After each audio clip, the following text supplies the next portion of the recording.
Hello guys, तो आप लोग कैसे हो? लेकर आए प्यारा सॉन्ग खेसारी लाल यादव का। यूट्यूब पे ट्रेंड कर रहा है इनका सॉन्ग भाई। एल्बम का नाम है भाई, क्या गाना है इनका खेसारी लाल यादव का भाई। यूट्यूब पे ट्रेंड में चला जाता है भाई इनका गाना, खेसारी लाल यादव का।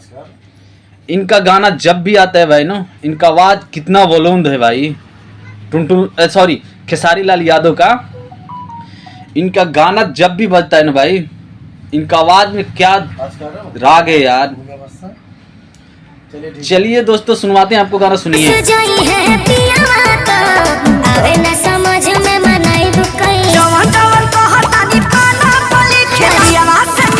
क्या आवाज है भाई खेसारी लाल का, दिल गार्डन गार्डन हो जाता है भाई गाना सुन के।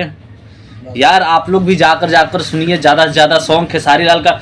10 मिलियन 20 मिलियन पहुंचा दीजिए सॉन्ग, ट्रेंडिंग सॉन्ग ला दीजिए इनका खेसारी लाल यादव का।